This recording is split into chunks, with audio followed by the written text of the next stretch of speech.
And with that little mini intro, we are blessed with a wonderful set of panelists who are going to join me on the stage, I think, right about now.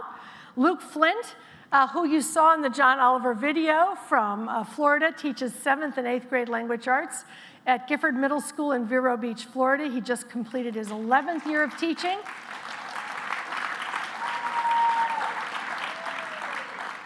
A tireless advocate for public education, he's spoken frequently on the misguided attempts to use value-added modeling to rate and rank teachers, and you saw him in the video that went viral and was featured on John Oliver.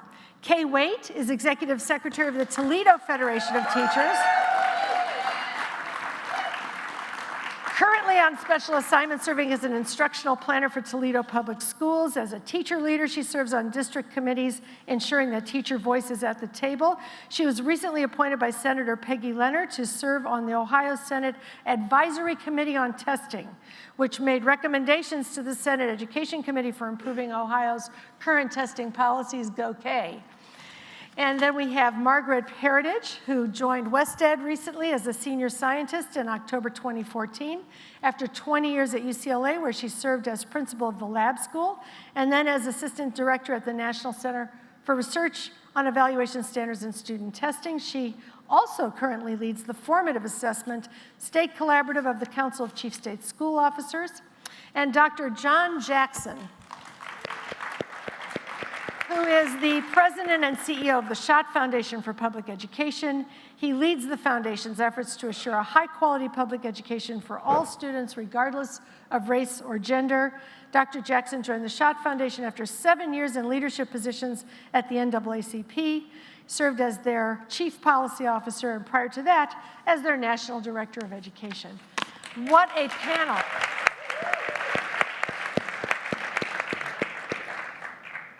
So I am just thrilled to have everyone here. And Luke, I'm going to start with you.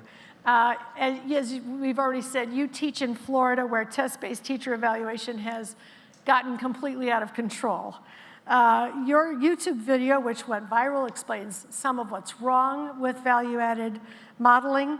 What do you think is wrong, and what should we be doing instead? Sure. I am fortunate enough to teach at the same middle school with my wife. And she likes to joke that we teach the hormonally challenged. In all seriousness, we have the pleasure of looping with our students. I teach the same group of students for all 3 years that they are in middle school. So you can be certain that their parents hold me accountable. The students hold me accountable, and what the reformers often like to forget is that we are a union of professionals, and we hold ourselves accountable.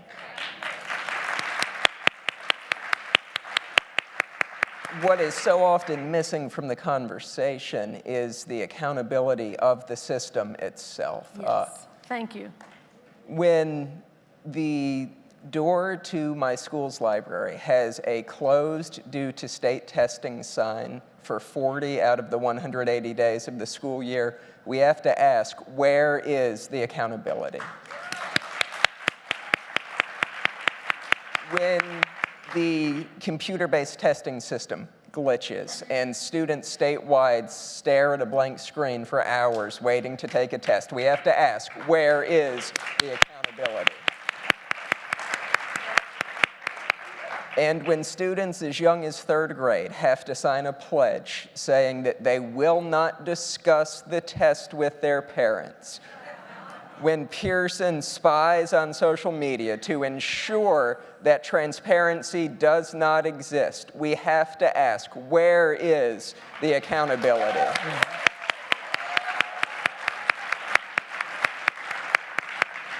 To paraphrase President Clinton, there is nothing wrong with public education that cannot be fixed by public educators. And what we know is that for true accountability, we must look at the whole child. We must do away with the notion that what is worth knowing about a child can be gleaned from a standardized test. and we must look at the totality of learning. Thank you. Thank you. So, not all assessment, of course, is high-stakes multiple-choice testing. And Kay, you've been very involved in helping teachers integrate formative assessments into their teaching practice. Can you talk about how you've done that and what, in fact, teachers do? Absolutely. Give us some examples. Absolutely. So Shirley, so teachers use formative assessment regularly to gather information about student learning during instruction. This is what impacts what we do every day in our classrooms. This is what helps our students move forward in their learning. Teachers use the information to inform instruction and make adjustments along the way in order to provide feedback to students who then use that feedback and information to understand where they are in their progression of learning toward the goals that we've set for them. This also is how we help students build their self-efficacy. The key is for teachers to intentionally plan formative assessments into instruction at key points in learning. It's not just a fly-by-night operation that we do. Teachers are very effective in doing this as well.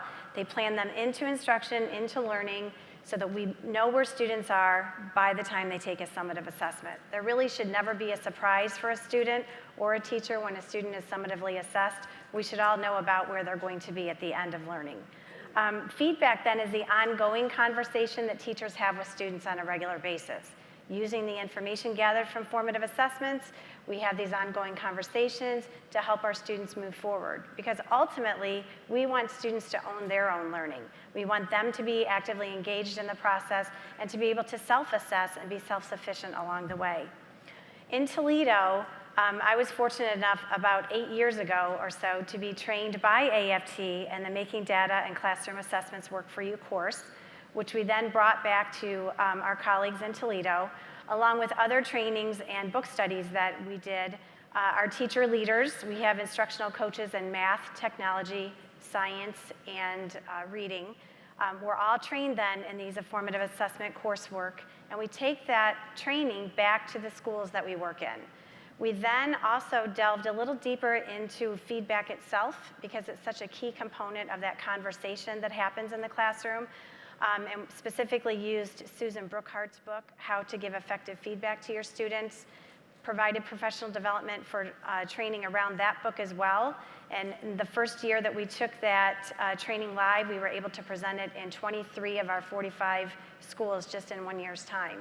And then our coaches, our internal coaches, provide follow-up training and support to classroom teachers on a daily basis. We also use teacher-based teams in our district in order to have that ongoing professional conversation to help each other, both with our professional practice and to help move our students forward. So just some simple techniques that we might use through questioning would be asking students questioning through journaling. A great way to provide a conversation teacher to student through journaling notebooks, using a technique called a strategy called the muddiest point, consensograms. We also use techniques like think, pair, share, partner talk, and that's a perfect time for students to observe, teachers to observe students during the learning process so that we have a better gauge of where they are and where we may need to intervene. Mm-hmm. Those are great examples, and you know, what you think about is that if we had well-developed systems like that, where teachers and parents and kids know always how they're learning and what's coming next, we then could have governments sample learning through occasional testing to see what the comparisons look like without sacrificing the idea that no child is going to be left behind, because there is this continual process of assessing and teaching to the needs of that child. Absolutely. Rather than teaching to the test. Mm-hmm. Margaret, you have been involved in thinking about how do we build systems in which this kind of work can go on, how we can use data in meaningful ways for improving student learning. Tell us a little about what can be done in that way. Well, I think the first thing that can be done is to recognize that the purpose of assessment is to support learning, and learning happens day by day in the classroom. And so, I mean, right? You turn up every day to work with your kids, and if you don't, then why did everybody show up? Yeah. And right? actually, the word assessment means to sit beside. To sit beside. It Right. comes from the It's really Latin, not to assidere, bubble in. to sit beside. And so I think we have to turn the system on its head and recognize that the important information that teachers need comes from, as was said here, from the daily conversations, from the planned opportunities in the classroom. And what I see out there is a system that's completely inverted, where what matters are these larger scale tests, because in the end of the day, and I know I'm speaking to the choir here, but at the end of the day, the reason those matter is because the public does not trust teachers.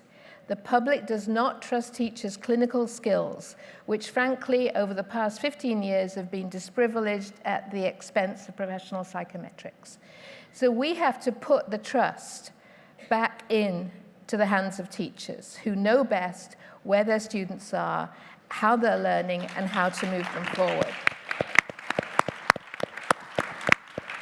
And until we do that, I don't think there can be any assessment system that's worth its salt, quite frankly, because it's not doing what needs to be done. And to me, the accountability should lie on those policymakers who still haven't understood the power of formative assessment. They still haven't understood the power of obtaining information in a planned way, day by day, of providing feedback, of giving students the opportunities to self-assess, to peer assess, to develop those skills that Linda was talking about, becoming real 21st century citizens who can learn for themselves. And that's the other piece of accountability I want to draw attention to, which hasn't been mentioned, is we need to make the students accountable, not in any punitive way. We can help them learn, but we can't learn for them. Learning is the property of the learner. And we need to support students in developing those competencies. And I don't see that happening in these large-scale tests which narrow the curriculum. We know that. No matter how good they are, they narrow the curriculum. People are focused on that.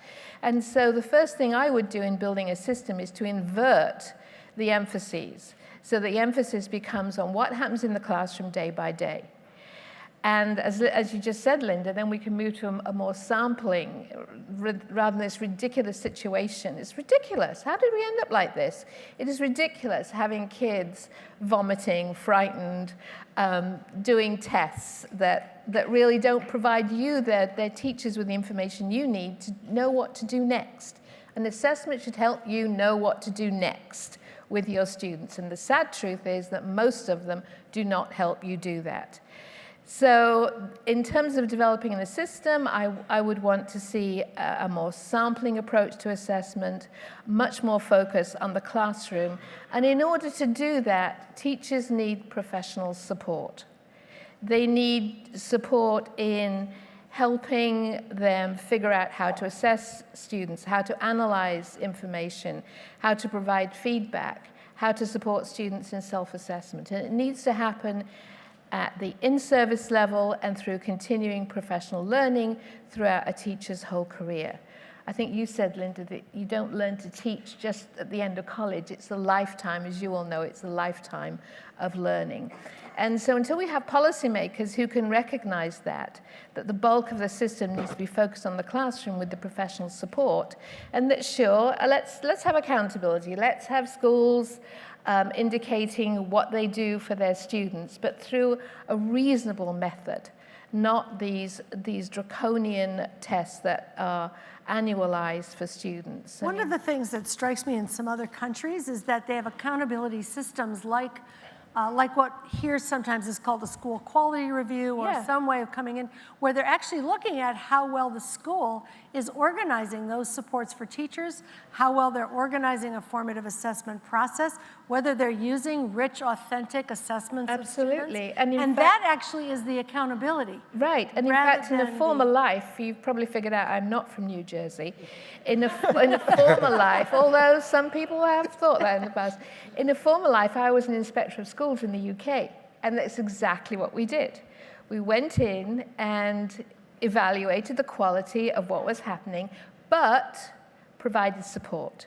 You cannot evaluate without support, and I think that was the critical difference. That's the nutshell. Thank you.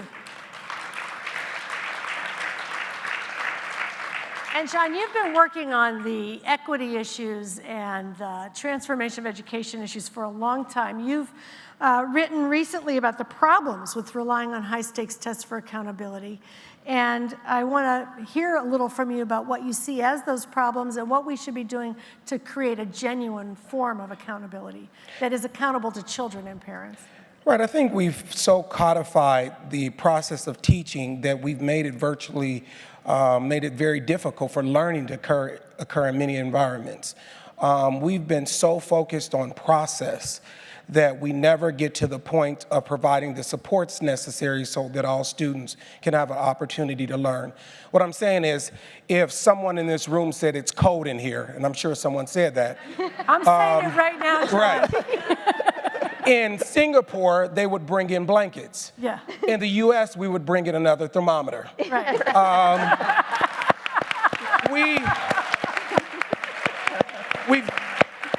We have to begin to get to transitioning from a standards-based reform agenda to a supports-based reform agenda, and ask the question, what are the supports necessary so that teachers can teach and students can learn? And there are those who will say, no, we need these tests for equity purposes. We know where the students are not performing well. What we don't know is what are the supports needed and how do we operationalize delivering those supports. And even before we get to the tests, there are other more important equity indicators, because whether or not a student is proficient on a standardized test, it does not guarantee that that student is going to grow up in a healthy living and learning ecosystem. It doesn't guarantee for a parent or student that they will be less likely to be suspended or pushed out. And even if you take it to the other extreme, it does not guarantee that they're going to be more likely to achieve post-secondary attainment. We only have to look at the post-secondary attainment rate, which hasn't increased over 3 decades. So it's even at the equity level, it's not about these tests. And for those legislators, civil rights advocates, school board members who say, yes, we're committed to these tests, I think students should present them with the test and say, if you pass this test, you can keep your job, and see how committed they would be to taking these assessments. One of the things that's been interesting in this era of test-based accountability is that it has at no point been tied to investments. Schools that serve high-need kids in deeper and deeper poverty, as we've had the Great Recession, who have struggled to provide all the resources that those kids need, have had their budgets cut over and over again. The inequities have grown larger, not smaller. Right. So the leverage of this practice on the real equity issues has been little to none in this past decade. So that's another piece of the puzzle that I think has to be put on the table, resource accountability. Who's accountable for ensuring that schools have the resources they need to do the job that we're asking them to do? Absolutely, and that's where the accountability system has to be more robust. We've got to assure that in today's educational system that the students have the academic, socio-emotional, and health supports that they need so that learning can occur. And I'm not saying that all of that has to be on the educators to provide, but we need to line up the systems. It's almost like we need community, parents and teachers should have a collective bargaining agreement with the school board to provide a healthy living and learning environment so that learning can actually occur while we're dealing with other agreements. Thank you. I want to give everyone an opportunity to say a little bit about your policy thinking on this topic, because we've dealt a little with practice. And Kay, I want to ask you to start off, because you've been recently appointed to an Ohio testing committee. You've been bridging the world of practice and policy. Tell us a little bit about how you're taking the classroom perspective into that arena. Yeah, it's been a very exciting ride the last year. I've been afforded a lot of opportunities through the Toledo Federation of Teachers and the Ohio Federation of Teachers to be able to take our voice just out of our local school district and to the state level. Starting with testimony in support of the Common Core state standards, And then this last fall, because of the pushback from parents, because of the opt-out movement in the state of Ohio, our state superintendent did pool together groups of people to gather information about how testing could be improved in the state of Ohio. And fortunately, he allowed teachers to come to the table. So along with other OFT members, I was able to spend a morning in December meeting with our state school superintendent, giving information on our feelings about testing and the reality of testing in our schools. Because I think sometimes people don't know what they don't know. Our legislators and our state school board members really don't know what our daily life is all about. So it was our chance to bring that to the table. And then the opportunity, having been put on the Ohio Senate Advisory Committee on Testing, was really just another forum for teachers to bring their voice to the table. I, along with other teacher colleagues from Ohio, served on the committee. It was a mixed committee with legislators, administrators, superintendents, and a few teachers. And I will say those, and I know some of them are here with me today, we were small but mighty at the table, and we did our job. A teacher's job is to impart information. We helped educate the people in the room about what assessment really should be in a classroom, the fact that teachers are not against assessment. What we want is to be able to use assessment to inform our instruction. State tests do nothing to help us with our daily instruction. So, And then Kay, you told me that you feel like you've made a little bit of a dent. I will, and I will say another way of educating, and I would like to throw this out to the room. We, as the Ohio Federation of Teachers, the Professional Issues Committee worked recently to write a position paper on what a quality assessment system should be in the state of Ohio. And it was an informational piece. It was about educating our legislators on quality assessments. And that paper was then distributed to every legislator in the state of Ohio.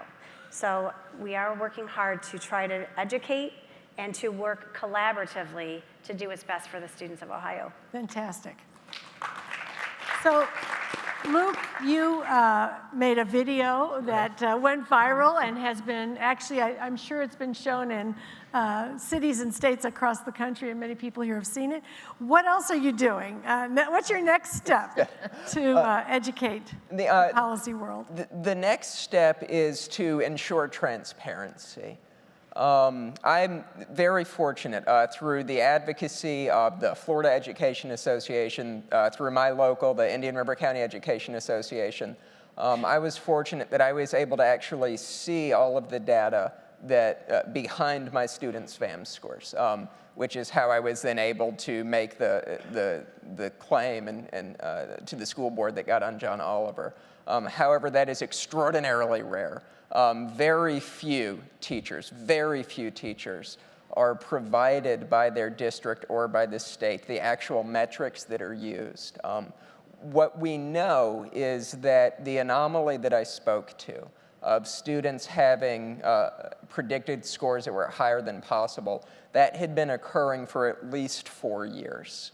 I spoke out on it over and over and over again for 4 years. And the State Board of Education did nothing until John Oliver picked it up. Now there's a State Board of Education rule development workshops all summer long. Next week, they are most likely going to adopt some rules that fix that particular problem. So that's good, right? You cannot fix value added. But right, but I said right. That's what I said. It cannot be done. And we don't have time for my little statistical lecture on this topic. You're lucky, but it can't be fixed. It can't.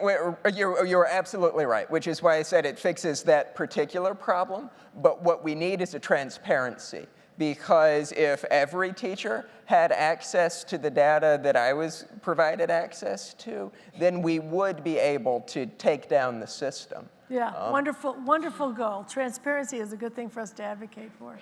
Margaret, do you have thoughts about your advice to the policy? Aside from getting on John Oliver, which I don't think is going to that's a good objective also, right? I think, people are so set in their ways about assessment and their ideas about assessment, it's very hard to shift. It almost feels like in policy you're trying to turn the Titanic. We've had these large-scale end of the years for a long time, and now we've got interim assessment all over the place, which, by the way, there's no research to suggest that they are effective, but nonetheless, districts are spending gazillions of dollars on them. And so, I think education is part of it, but it's hard. I wish I had an easy answer. But it's interesting to me that the policymakers seem to have paid more attention to the parents in the opt-out movement than they have to anything the professionals might say. So I'm looking at this thing now that says your voice matters, and I really think it does. I think the profession has to make its case and has to say strongly, we're in charge, we know what we're doing, and rather than these people coming from this top down. But I don't mean to sound defeatist. I think it's hard for folks like us to do it. I think it's the parents and it's the profession. It really is that your voice that matters, not mine, but yours. John, I'm going to give you the last word on our policy directions. I guess I would say to policymakers that through our public educational system, we have a tremendous opportunity. As the only mandatory network in our country, our schools provide a platform to address issues of poverty. If we align the right resources and supports around them, we can take on much larger issues. And I want to applaud the educators for taking on the issue of zero tolerance. It's not perfect, but you all have taken it on. You began to work in restorative justice principles, positive behavioral supports, and you sent a message that it's clear that no teacher goes into the teaching profession saying, I want to get rid of students. And the very fact that this is happening is saying that there are some supports that are needed that we don't have, that we need so that we can educate all students. So I think policymakers need to sort of look at that. Educators are taking a step, parents are taking the right steps, students are taking the steps. Now it's time for them to get in the game. Well, we have a, thank you, yeah, come on. We have an opportunity right now because really the Titanic is turning. And what's interesting, I don't know how much of you are keeping up with the day-to-day on ESEA, but there's no requirement for specific sanctions or actions in relation to test scores. The question that's been bandied about the most is how often do we test? What hasn't been on the table is how should we assess and how should we use assessments to be constructive for teaching and learning? But there's much more room to engage in that conversation. It's going to be very important over the next couple of months because it's going to go from the Senate back to the House. And then, conference and so on, that voices be heard about what real accountability would consist of and how should it be, organized and what should the role of teachers be, what should the role of resources be. Some of us have worked together on, certainly at AFT, and Randy and I have talked about this, the idea that accountability is about what parents want. They want learning to be meaningful.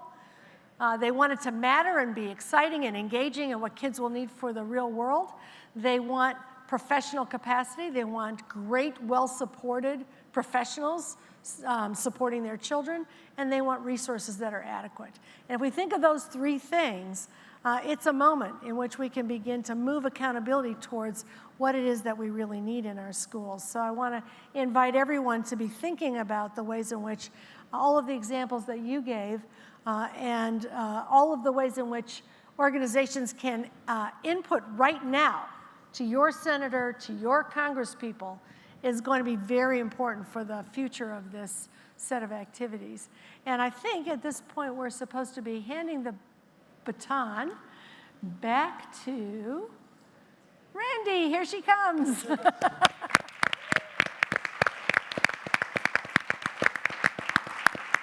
God, was that not a great panel or what? It's really, I love teach because I learn a lot. And I just thought this was, Linda, your TED Talk was terrific, and I thought this panel was terrific. I just want to say really thank you very much. Thank you, all of you. And thank you for what you all do. Thank you.